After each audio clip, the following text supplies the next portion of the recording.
Sa aklat po ng Lucas, Kapitulo 19, ang talata po ay 10, sapagkat ang anak ng tao ay naparito upang hanapin at iligtas ang mawala. Pagpapala po sumatin sa mga pagkarinig ng kanyang mga banal na salita. Good morning po mga kapatid.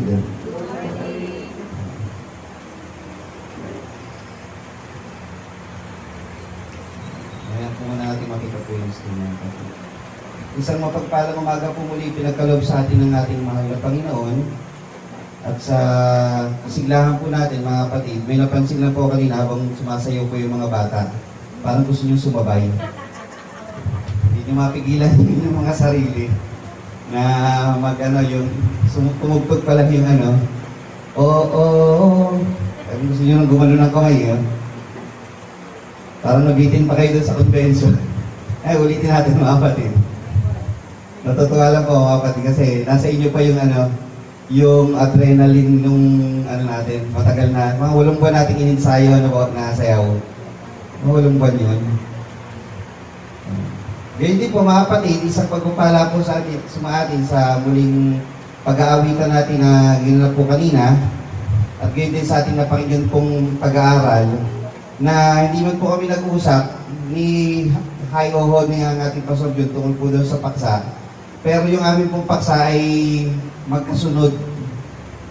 Opo. Yung mga nabanggit po niyang talata, halos mahapyawan ko din.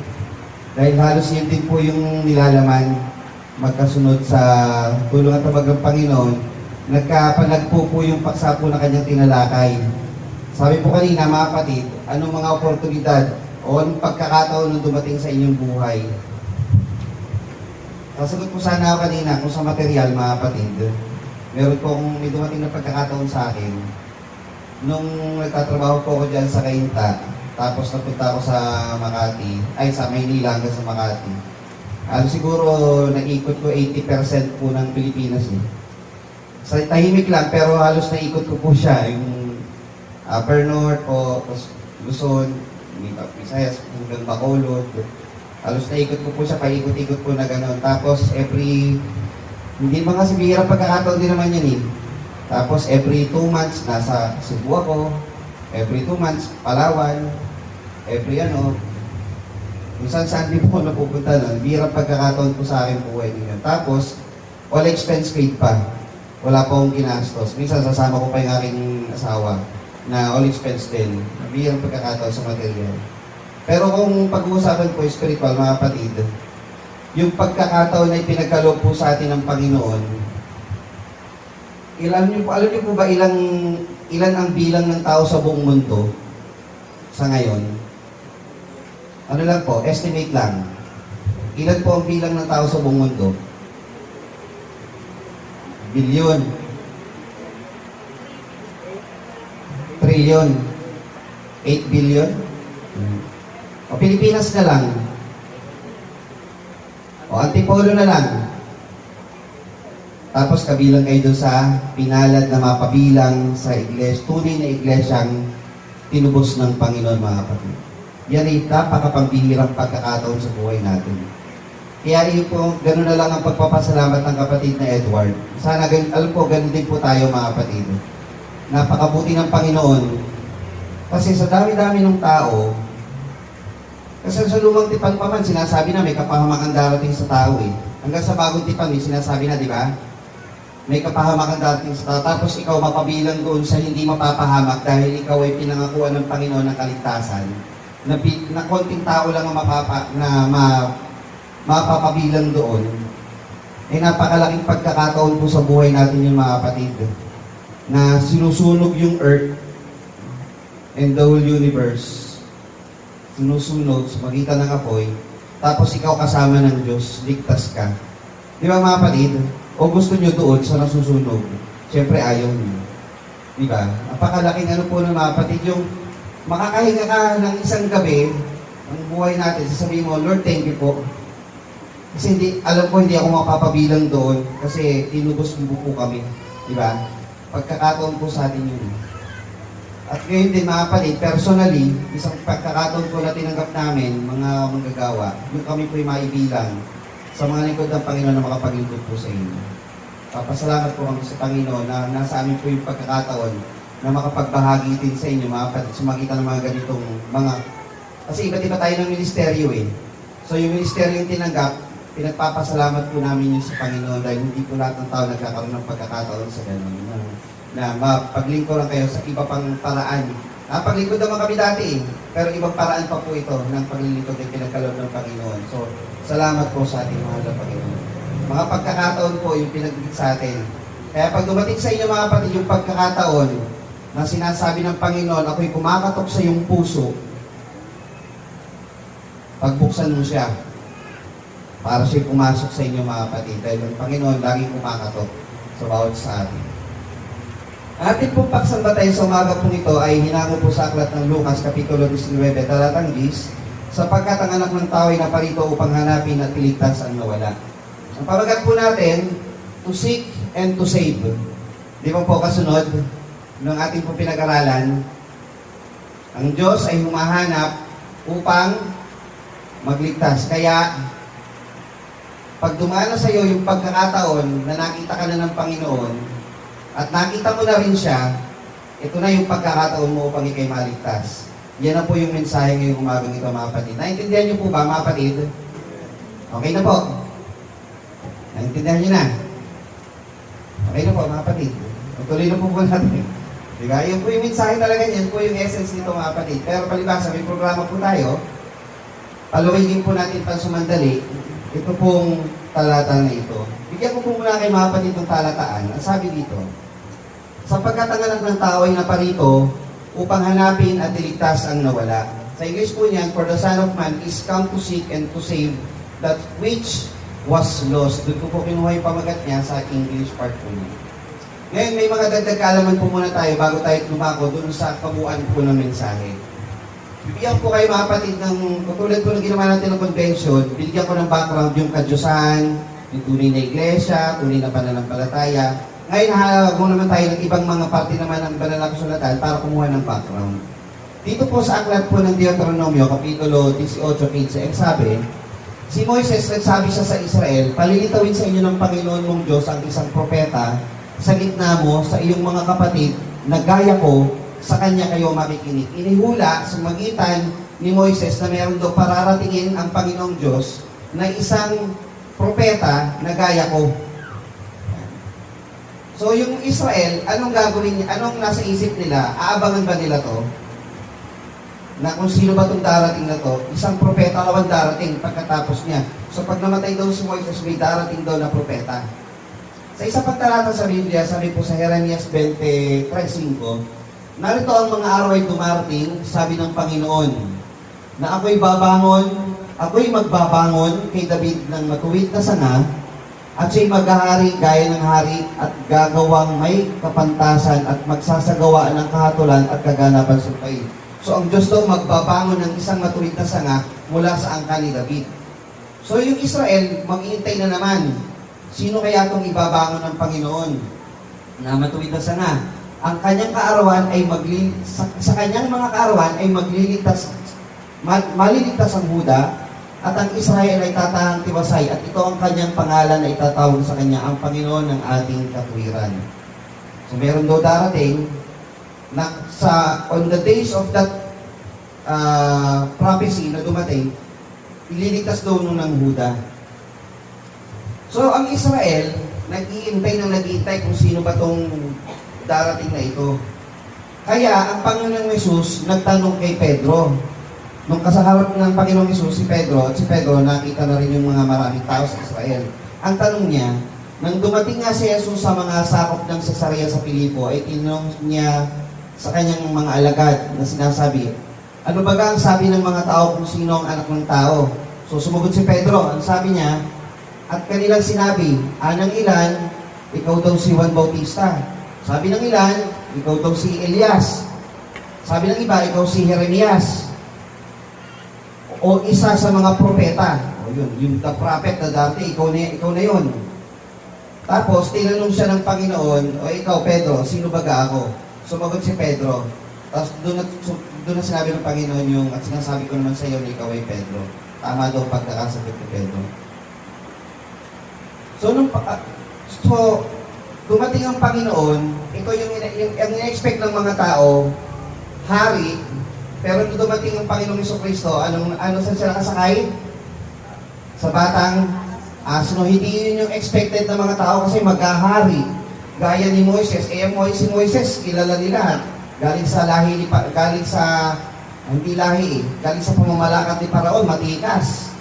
Tapos eto si Jesus, nakasakay sa asno, mababa. Inakusahan pa nga ang Panginoon, di ba? Siya ay kasamahan ng mga demonyo, di ba? May demonyo siya, o ganito, pangit tungo sa kanya ng mga tao eh. Kaya siya nakapagpapagaling kasi ganito siya. Hindi siya kinilala ng sariling kanya. Yan. Pero ano ba ang dahilan ng pagparito ng Panginoon? Sabi kasi doon sa Ezekiel 34:11, background lang po ito mga kapatid. Sapagkat ganito ang sabi ng Panginoong Diyos, narito, ako, sa makatwid bagay ako. Sisiyasat ng aking mga tupa at aking hahanapin sila. Sino pinagsalita mga kapatid? Ang Panginoon. Sabi niya, ako. Kung paano hinahanap ng pastor ang kanyang kawan sa karawan na siya nasa gitna ng kanyang mga tupa na nangangalan, gayon ko hahanapin ng aking mga tupa at ililitas ko sila sa lahat ng mga dako na kanilang pinangalatan na sa maulat at madilim na araw. Siya daw mismo paririto upang hanapin ang kanyang mga tupa.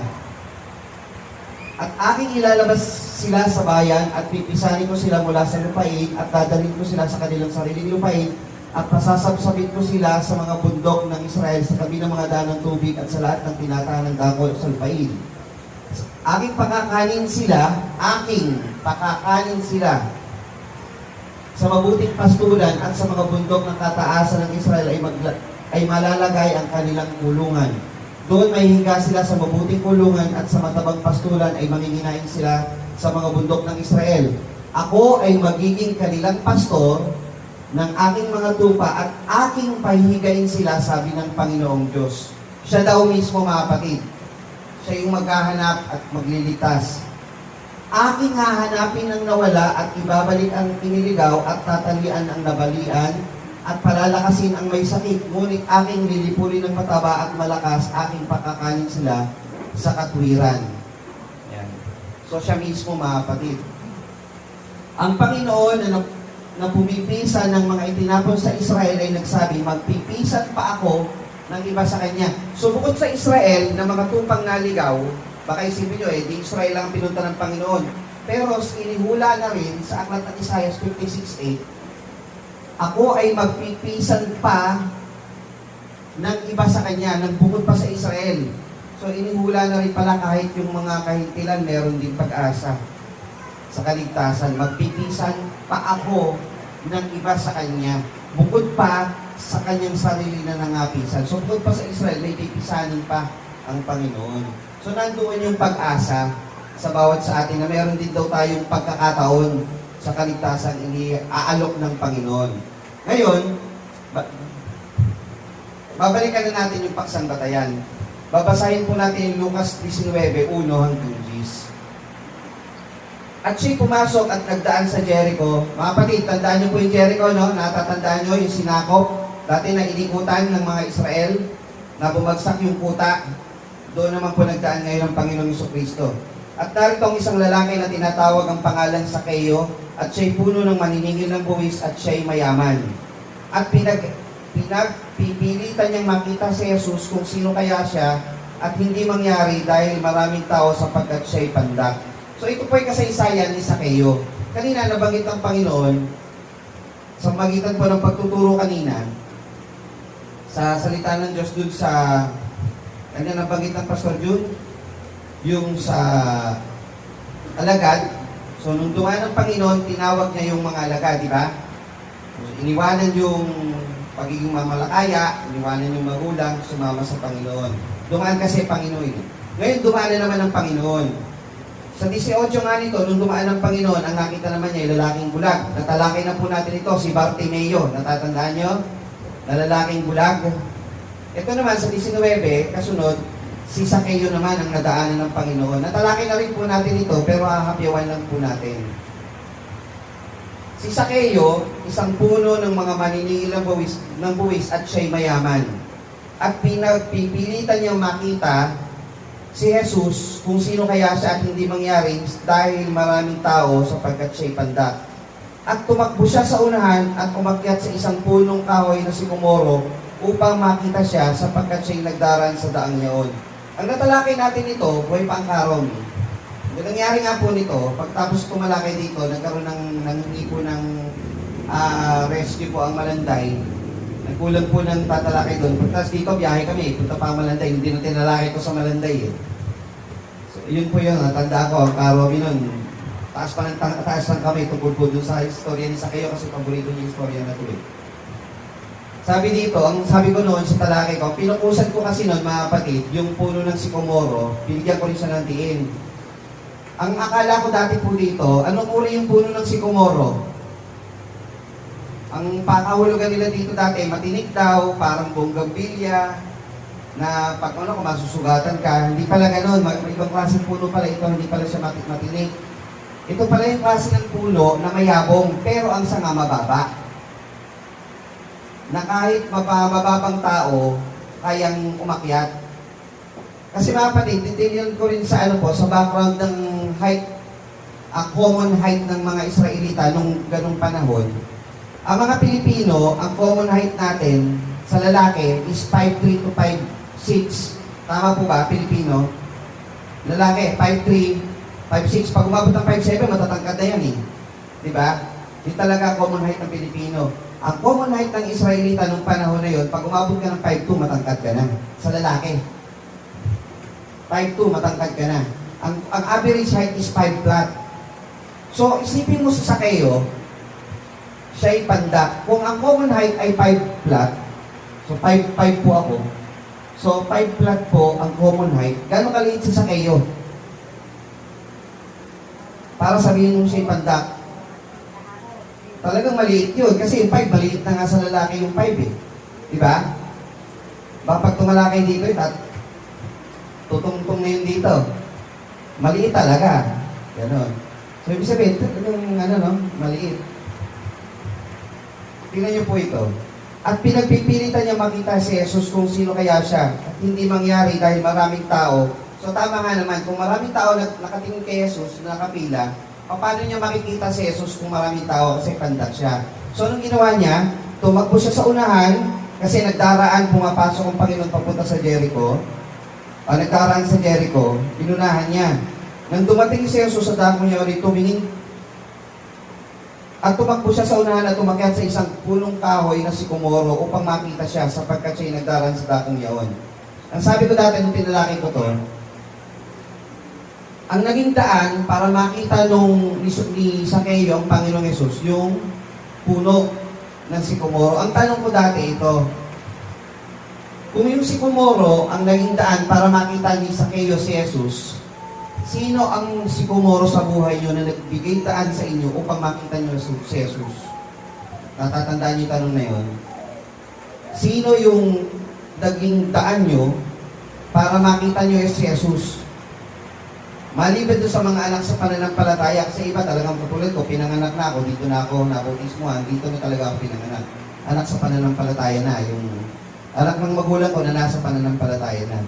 Eh kayo mga kapatid, yung hindi pinanganak na nandito na, sino ang parang tingin niyo, parang siya yung sikomoro sa buhay mo, na dahil sa kanya, nakilala ko ang Panginoon. Kasi ang Panginoon gumagamit ng either bagay, pangyayari, o iba't ibang means para ikaw ay madala sa bahay panalanginan ng Panginoon. Maaari asawa mo, siya na yung puno ng sikomoro. Dahil sa asawa ko, nakilala ko si Jesus. Dahil sa biyanan, kaibigan, kaklase, dahil sa radyo na pakinggan ko, o dahil may nagpost sa Facebook, nagpunta ako dito, o dahil sa paanyaya ng kamag-anak ko, tulad dun sa Malanday, kamag-anak ng kamag-anak, yung tumanggap ng magkasamang pagsamba, kamag-anak ng kamag-anak niya. So, puno ng sikomoro niya yun. So, yung nagtulak sa kanya o nagbibitaan. So, pinukusan ko natin noon yun. Nang dumating si Jesus sa dakong iyon, ay siya'y tumingala dahil nasa umakit na ng punong kahoy si Sakeo. Siya'y tumingala at sinabi sa kanya, Sakeo, magmadali ka at bumaba sapagkat ay kinakailangan ako'y tumuloy sa bahay mo. So, ang makikita natin dito, si Sakeo, kilala ni Jesus sa pangalan. Mamaya, bigyan tingin natin po yun, yung parte na yun. At siya'y nagmadali at bumaba at tinanggap siyang may tuwa. Nang makita nila ito, ay nangagbulungan silang lahat at nagsabi, siya'y pumasok at nanunuluyan sa isang taong makasalanan. Si Sakeo, hindi niya pinalampas yung pagkakataon na siya'y tinawag ng Panginoon, Sakeo, magmadali ka, bumaba ka sapagkat kinakailangan ako'y tumuloy sa bahay mo. Hindi niya pinalampas ang pagkakataon yun. Kaya ano ginawa niya? Siya'y nagmadali, bumaba at tinanggap siyang may tuwa. Pag may pagkakataon sa buhay niyo na ang Panginoon ay nananawagan sa inyo, magmadali kayo, bumaba kayo, tanggapin mo ang Panginoon. Huwag mong palalampasin. Di natin alam kung kailan mauulit yan. Dahil baka bukas, di mo na alam nangyari sa buhay mo. Sa susunod na araw, di mo alam. Pero ito na pala yung pagkakataon sa buhay mo na ikaw ay tinatawag ng Panginoon na kanyang nais tumira sa iyong puso. Tumira sa iyong buhay. At nang makita nila ito ay nagbulong-bulungan silang lahat na nagsasabing sila'y pumasok at nanunulog. Siya'y pumasok at nanunuluyan sa isang taong makasalanan. At si Sakeo ay nagtindig at sinabi sa Panginoon, narito Panginoon, ang kalahating na aking mga pag-aari, binigay ko sa mga duka at kung sakalit nakasingil akong may daya, sa kanino mang tao ay sinasauli ko ng makaapat. Meron kasi batas sa lumang tipan na pag ikaw ay nakapagnakaw at napatunayan na ikaw ay nakanakaw ng isa, doble ang bayad mo. Bawa isang baka. Ilan bayad? Ibabayad mong baka pag ikaw napatunayan sa hukuman? 2 baka. Ngayon, sa sobrang guilt ni Sakeo, isasauli kung makaapat. At sinabi sa kanya ni Jesus, dumating sa bahay na ito ngayon ang pagkaligtas, sapagkat siya'y anak din naman ni Abraham. Si Sakeo ay kabilang din po sa anak ni Israel. Pero sinasabi dito, hindi dahil sa anak siya ni Israel, automatic ligtas siya. Kaya siya magkakaroon ng kaligtasan kasi nagkaroon siya ng admission sa kanyang kasalanan at tinanggap niya ang Panginoon. Kasi siya, hindi sabihin na, ang sabi ng word na, sapagkat siya anak din naman ni Abraham, hinahanap din siya ng Panginoon upang nawawala din ito. At pagdating sa Diyos, sa ating pagsambatayan, sapagkat ang anak ng tao ay naparito upang hanapin at iligtas ang nawala. So, ito na po yung ating pagsambatayan. Ngayon, iisa-isahin natin yung talata. Ang sabi po dito, at siya'y pumasok at nagdaan sa Jericho. Ang pagiging maniningil ng buwis, pagdating po sa Roma, mga kapatid, yan po ay franchise. Mga nag-aaral po dyan, i-google po ninyo, paano nangyayari ang pagiging isang tax collector sa Israel. Ang tax collector po sa Israel ay hindi taga-Roma ang gumagawa, kundi isang Israelita. Para po yung franchise na ako ang BIR sa lugar na to. Gusto mo rin magkaroon ng hanap buhay, magtayo ka ng BIR mo dyan sa sarili mong lugar. Pag ang may magtatayo ng business dito, bayad siya ng buwis dito, pag lumipat ka ng lugar, bayad na ako rin. Hindi, sa lugar na to, magbabayad ka pa rin sa akin. Ibang lugar to eh. At iba't iba na yon. Pag ikaw naman ay tax collector din, para makapag-franchise ka, ganito ang sistema. Sasabihin sa iyo ng taga-Roma, ito ang franchise deal. Magbabayad ka ng ganitong halaga, lahat ng excess dyan, kita mo na. So, paanong paraan, basta mabayaran mo ako, singilin mo lahat ng isingil sa mga taga dyan. So, ang mga nagtatax collector nun, ganito sistema. Sa lahat ng sweldo mo, eto porsyento, bayad ka sa akin ng tax. May karga yung negosyo mo, tax. Yung lupa mo, tax. May laman, ilan ang gulong ng sasakyan mo? 3-wheel na karwahe, may tax yan. 2-wheel na karwahe, may tax yan. Ilan ang hypo tax yan? Basta lahat ng sobra. Lahat ng inventong tax gagawin ng taga-Roma. Nasa kasaysayan po yan. Napakarami po niyan. Kaya po, ano na lang ang tingin ng mga taong kinukuha na ng tax sa isang tax collector? Ano na lang ang tingin? Ano po? Gahaman. Di ba? Pero yung pagiging tax collector ba masama? Hindi. Trabaho po yun eh. Bawa ako, magtataho. Masama ba yun? Hindi. Pero kung ako magtataho, ang singil ko sa bawat maliit na baso, dahil wala na kayong mabilihan, 100, tapos hindi ko itatama sa iyo yung sukli mo, masama na yung ginagawa ko. Pero yung trabaho ko, hindi masama. Ganon din yung pagiging maniningil ng buwis. Nga lang, yung Jericho, yan yung pinaka-Quezon City ng lugar na yun, o Makati. Yan yung pinaka-masaganang lugar sa Israel noon. Kaya kung ikaw yung tax collector sa Jericho, gaya ni Zaccheo, at ang sabi dito, puno ng maniningil ng buwis, may mga ano ka pa, may mga maliliit pa sa'yo, na naka-under sa'yo, eh kung kinaiinisan ng tao ang tax collector, gano'n pa kaya si Zaccheo? Di ba? So, yun, kaya sabi ko sa inyo, tignan nyo, Jericho yan. Matabang ano yan. Lupain yan. Siya'y mayaman. At pinagpipilitan niya makita si Jesus. Kasi yung mga tao, sabi ko sa background kanina, ang mga taga-Israel, nag-aabang kung sino talaga yung darating na tagapagligtas eh. Even si Zaccheo, may idea siya doon. So, gusto niyang makita kung sino si Jesus. Ngayon, balikan natin yung pangalan ni Zaccheo. Pag tinignan nyo sa Google, Zaccheus, name meaning, on Hebrew, meaning yan, pure, innocent. Si Zaccheo ba, pure and innocent? Puno ng maniningil ng buwis? Parang hindi, no po? Yan kasi yung ibig sabihin ng pangalan niya, pure innocent. Pero bakit ko sinama? Hindi niya na-live up ang kanyang pangalan sa ganung bagay. Pero ang Panginoon, tinitignan na siya, tinatawag na siya sa kanyang pangalan. No? Puno ng maniningil ng buwis. Pinapakita ko sa inyo bakit binibigyan ko ng diin yung pagiging isang makasalanan ng ganyang profesyon. Ano ang tingin ng tao sa isang ganitong klase? Mabigat yung kasalanan niyan. Di ko alam kung anong background nyo, mga kapatid. Di ko alam kung ano ang nakaraan nyo. Pero kung ang isang tao na kagaya ni Zaccheo, na ganito ang tingin ng tao,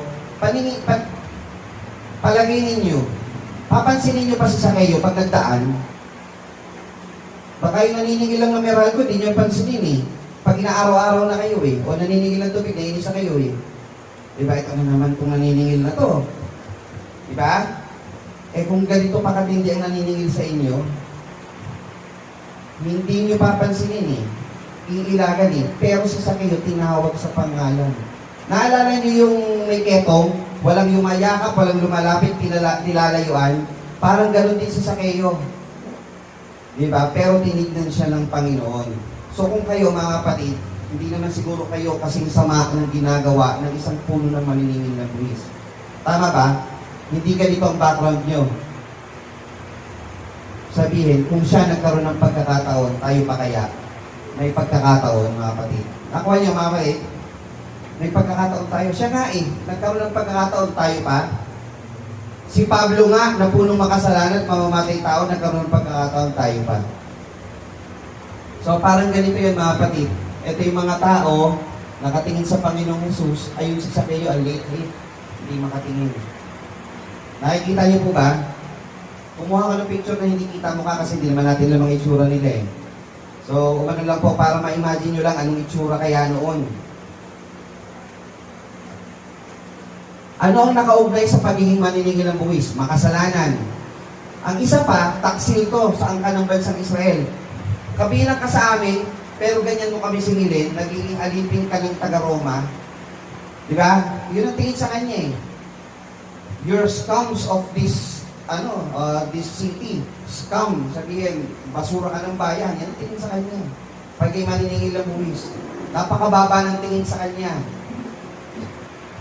Ang pagiging maniningil ba ng buwis pa ay isang kasalanan, mga kapatid?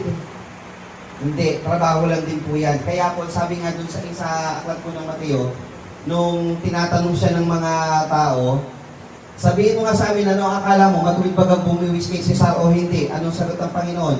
Datapwat na pagkilala ni Jesus ang kasama, sinabi sa kanila, bakit niyo ako tinutokso kayong mga mapagpaimbabaw? Ay, ipakita niyo sa akin ang salapi. Dinala niya. Kaninong larawan ang nakalagay sa salapi? Sabi, kay Cesar. Ano sagot ng Panginoon? Ibigay nyo ang kay Cesar, ibigay nyo sa Panginoon ng sa Panginoon. Ibig sabihin, yung pagiging manilingin ng buwis o yung system of taxation, hindi masama. Bigay nyo. Sistema yan eh. Diba? Hindi masama yung pagbubuwis. Meron pa nga talata, buwis na dapat buwisan. So, hindi magiging masama yun. Nasa pag-ibig mo sa salapi, yung magiging kasamaan doon. Sabi dito, pinagpipilitan niyang makita si Jesus kung sino kaya siya at hindi mangyari dahil maraming tao sapagkat siya'y pandak. Tingnan niyo yung talatang 3. Siya'y pandak. Sa English nito, mga kapatid, because he was little of stature. May kasabihan, mga kapatid. Ang sabi doon, the true measure of a man is not measured on the height or on the size of his height or how high is his stature. Ang sukat ng isang tao, hindi doon sa how high, kundi how low you bow to the Lord. Yun siguro, mga kapatid, yung panahon na yun eh. Hindi sukatan yung, sabi nga kanina, sa ating pag-aaral, huwag nyo na isipin yung mga pagkakataon na dumating sa buhay na sobrang yaman, iyon. Yung pagkakataon lang na kakaiba sa inyo. Diba? Pero mas may importante yung pagkakataon, yung ikaw ay maging mananampalataya sa Panginoon. Dito naman, ang version na to, dahil pandak siya, ina-emphasize pandak siya eh. Pero yung pagiging pandak niya, hindi yun ang basihan ng sukat ng isang tao. Not on the high of your stature, but on how low ka magbow o magpakababa sa Panginoon. At tumakbo siya sa unahan at umakyat sa isang punong kahoy ng sikomoro upang makita siya sapagkat siya'y nagdaraan sa daang yaon. Nang dumating si Jesus sa daang yaon, siya'y tumingala at sinabi sa kanya, Sakeo, magmadali ka at bumaba ka sapagkat ngayon kinakailangan ako'y tumuloy sa bahay mo. Dito sa talatang ito, ang mapapansin natin, una, may bahagi sa puso at isip ni Sakeo na alam niya ang hula. Hindi naman niya para tumakbo o puntahan niyo kung sino man yun kung wala siyang ano yun? Marites lang? Sino kaya yun? Ganon? Hindi. Kasi Israelita siya eh. Pag ikaw Israelita, alam na alam mo na mayroong darating. Anong ginawa niya? Pumilos siya upang personal niyang makita si Jesus. Meron siyang isang kakulangan o kapintasan o kasalanan, pero hindi ito naging hadlang sa kanya. Ang mga tao karaniwan ganito, sige, saka na ako maglilingkod pagka matuwid na ako. Mali po yun. Ano ginawa ni Sakeo? Oo, makasalanan ako. Oo, may kakulangan ako. Pero lalapit na ako sa iyo, Panginoon. Ikaw na ang magmatuwid sa akin. Ikaw na ang luminis sa akin. Hindi mo kasi kayang linisin ang sarili mo eh. Hindi mo kayang ikaw mismo maglinis yung tanggapin mo, Panginoon. Aminin mong makasalanan ka. At siya ang maglilinis sa iyong puso sa magitan ng bautismo. Isang pusong malinis ang ibibigay sa iyo ng Panginoon. Hindi ito naging hadlang kay Sakeo. So, ganito yung naging itsura, mga kapatid. Nung umakyat siya. 4:5. At tumakbo siya sa unahan at umakyat sa isang punong kahoy ng sikomoro upang makita siya, sapagkat siya'y magdaraan sa daang yaon. Alam mo kung saan papunta ang Panginoon. Kayo mga kapatid, at sa lahat po ng nakarinig ng mikropono na ito, alam niyo po na meron po ditong panambahan ng tunay na iglesia na lagi pong nag-iimbita sa inyo. Alam niyo po na laging may nananawagan sa inyo at ganyan din sa ating mga kapatid na nasa loob. Alam niyo kung kailan ang mga pagkakatipon, alam ninyo kung kailan ang panawagan ng Panginoon ng pagkaisa sa mga gawain ng Diyos. Anong gawin po ninyo, mga kapatid? Tumakbo kayo, mga kapatid, toward. Hindi po tumakbo palayo. Pagpilitan yung makarating. Effort po yan, mga kapatid. Gaya nito, may darating po tayong gawain. May 1.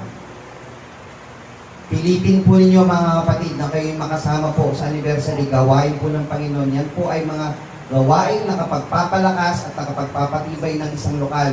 Dahil po ang lokal na ito ay kabahagi din po ng katawan ng Panginoon. Tumakbo kayo, mga kapatid, palapit sa gawain ng Panginoon dahil alam nyo, daraan ng Panginoon. Bahagi ito ng pagdaan ng Panginoon. Huwag mo siyang lumampas sa iyo. I-take advantage mo na alam mo kung saan siya daraan. At nang dumating si Jesus sa dakang yaon, siya'y tumingala at sinabi sa kanya, Sakeo, magmadali ka at bumaba ka, sapagkat ngayon kinakailangan ako'y tumuloy sa bahay mo. Ganito po yung kumuha ko ng picture ito po yung actual na isang punong sikomoro. Mababa lang talaga siya. Mababa lang po yan. Pag tumayo ka, baka ito lang po yung ulo nyo eh. Baka dito lang yung ulo nyo. Ganyan. Mababa lang po yan. Hindi katulad ng mangga, talagang matataas. Ganito. Kayang-kayang akyatin. Tingnan niyo itong talata na ito, mga kapatid. Sinabi sa kanya, Sakeo, kilala ka ng Panginoon. Alam niya ang ating pangalan. Sabi nga sa isang talata doon sa awit, napakarami ng bituin sa langit at alam ng Panginoon ang lahat ng pangalan niyaon. Tayo rin alam ng Panginoon ang ating pangalan. Dahil mahal tayo ng Panginoon. Pinagtitibay sa atin ngayon, mga kapatid, sa puso mo, alam ng Diyos ang pangalan mo.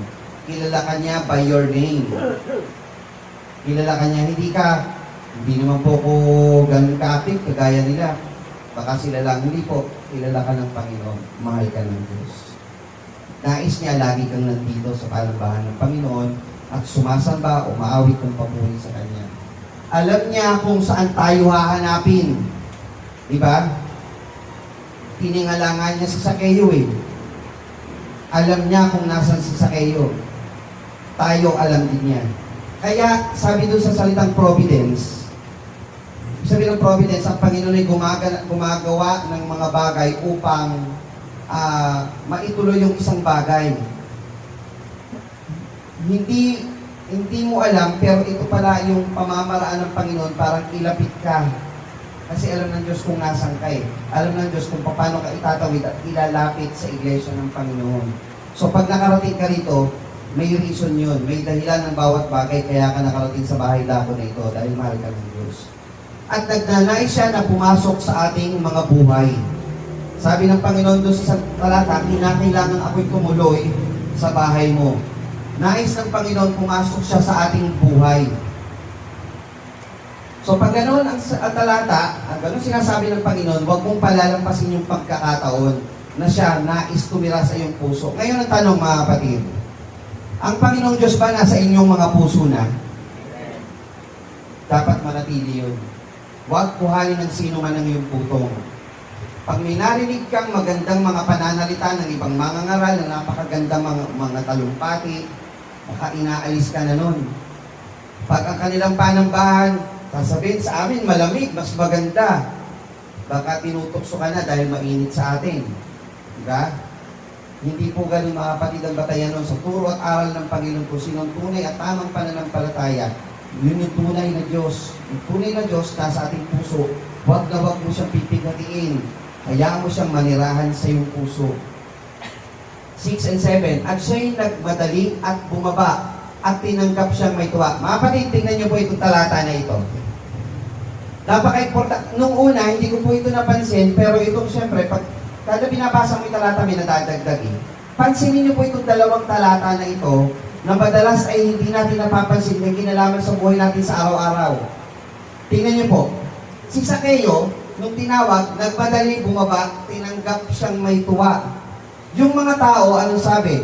At nang makita nila ito, ay nanagbulong-bulungan silang lahat na nagsasabi siya'y pumasok sa nananuluyan sa isang taong makasalanan. Ang tao, pag tinanggap mo ang Panginoon, maraming after say, ayan na naman si Bana. Yeah, tama na muna, dumadaan si brother. Dumadaan si sister. Low muna tayo. Ayan, low-key muna tayo.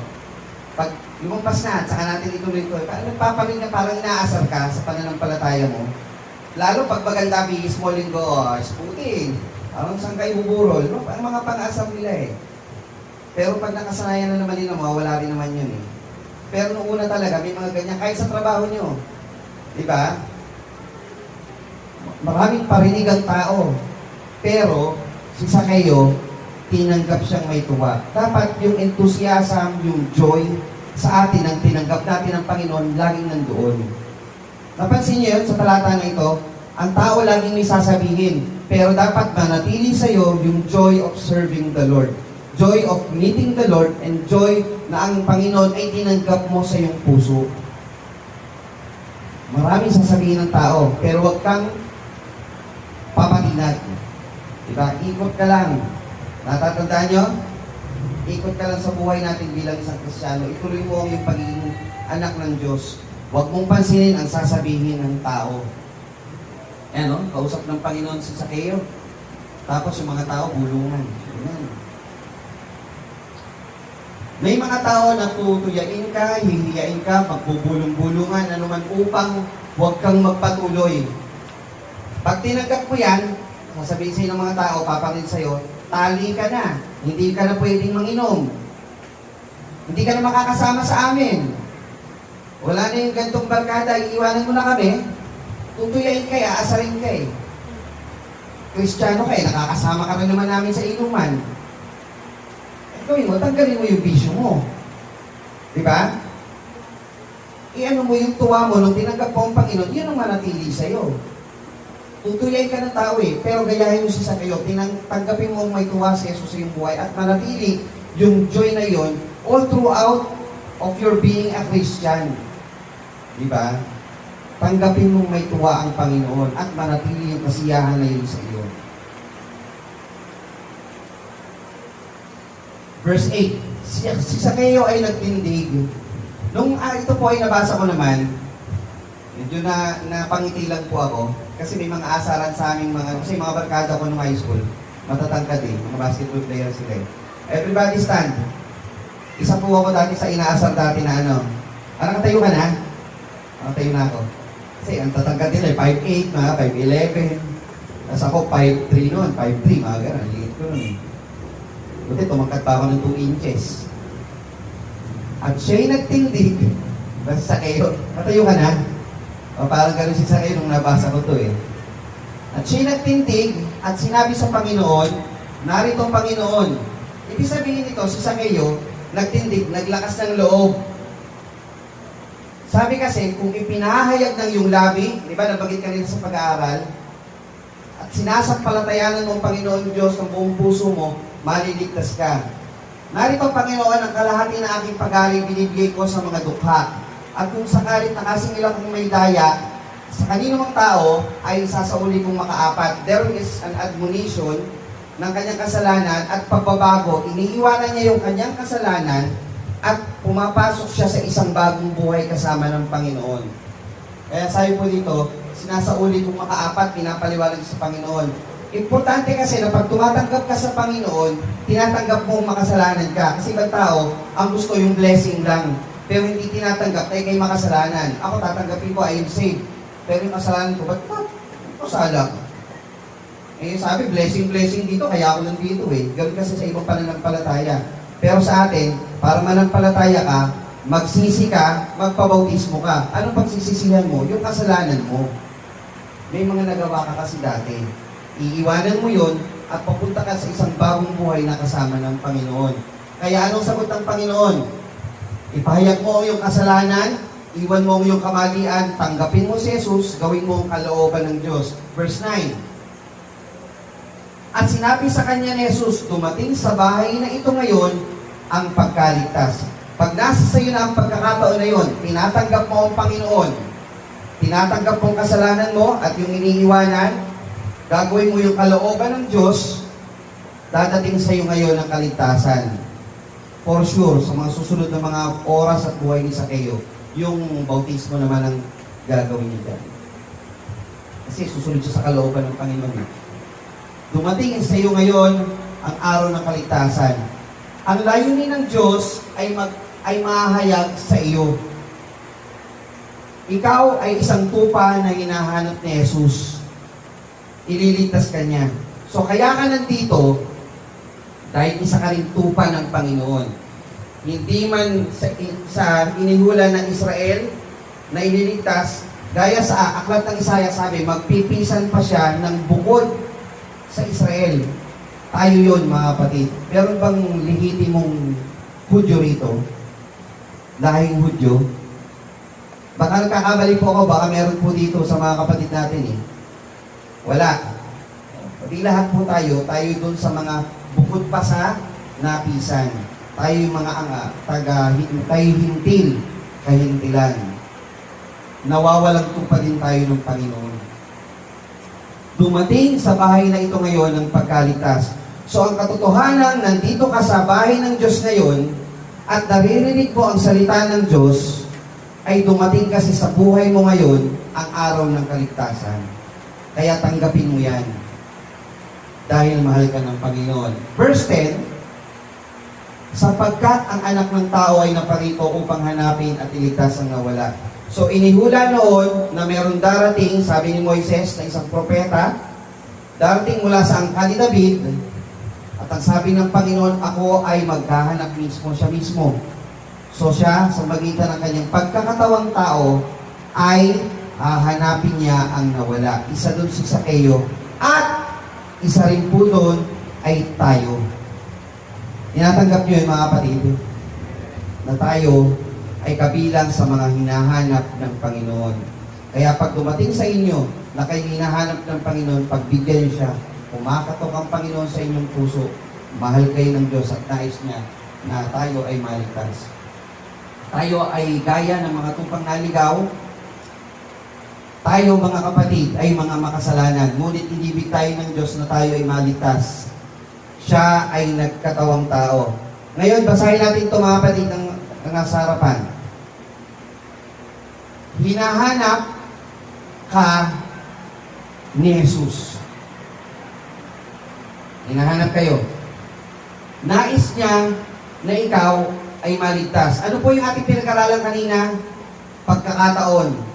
Ito po yung huling tanong. Dumadaan ngayon ang Diyos sa iyong buhay. Ano ang iyong gagawin? Dumaraan ang Panginoon sa iyong buhay. Palalampasin mo ba ang pagkakataong ito? Isasawalang bahala mo ba na ang Diyos ay dumaan lamang sa iyong buhay na gano'n na lang? O may gagawin ka sa buhay mo, I'll do something about it. Ayoko sa kapahamakan. Ayoko doon sa impyerno. Gusto ko buhay na maayos, mapayapa, kasama ng Panginoon. Kung ako man ay nabubuhay ngayon sa material, physical sa buhay na ito, may kapanatagan ako sa aking sarili dahil ako'y anak ng Diyos at ang Diyos ay nakatingin sa akin. Ako'y matutulog tuwing gabi, alam ko magigising ako dahil inaalalayan ako ng Panginoon. May kaaway ako, alam ko kaya ko siyang patawarin dahil may Diyos akong sinasampalatayanan. May pagsubok sa akin, alam ko may susuporta sa akin dahil may ama akong pwedeng tawagan. May pagsubok sa akin, buhay na nangihina ako, alam ko may Diyos akong, meron akong Diyos na sasandalan. At pagdating na panahon, hindi ako mapapahiya dahil may Diyos akong tapat sa kanyang pangako sa akin. Kaya mga kapatid, dumadaan ng Diyos sa iyong buhay. Pag sumibol ang salita ng Diyos sa iyong puso, huwag mong palampasin. Magbigay, alam kayo, sabihin niyo, Lord, nais kitang pumarito sa aking puso, tumahan sa aking buhay.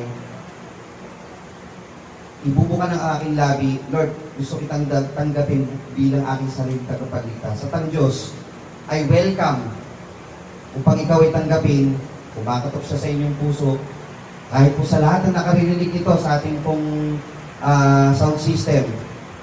Kayo po ay tinatawagan ng Panginoon. Manumbalik kayo sa Panginoon at tatanggapin niya kayo sapagkat ang Diyos ay mapagpatawad, ang Diyos ay humahanap. Sabi po dito, sapagkat sinabi niya sa panahong ukol kita'y pinakinggan sa araw na ito, araw ng pagkaligtas kita'y sinaklolohan, narito ngayon ang panahong ukol, narito ngayon ang araw ng kaligtasan. Huwag mong isagot, there is a proper time. Huwag mong isagot, pagdating na lang po ng panahon, hindi po ngayon ang panahon. Huwag mong ipagpaliban. Ang pagkakataon ay minsan dumating sa ating buhay. Huwag mong palalampasin. Dahil ang Panginoon na parito upang hanapin at iligtas ang nawala. Pagpapala po sumati sa muling pagkarinig ng salita ng Panginoon. Magandang umaga po sa inyo lahat. Nawa po ay nabiyayaan po tayo ng salita po ng ating mahal na Panginoon. Muli, magandang umaga po sa lahat po rin ng ating mga Panginoon. Tayo po'y sama-samang tumindi, gagawin po natin ang tinapin.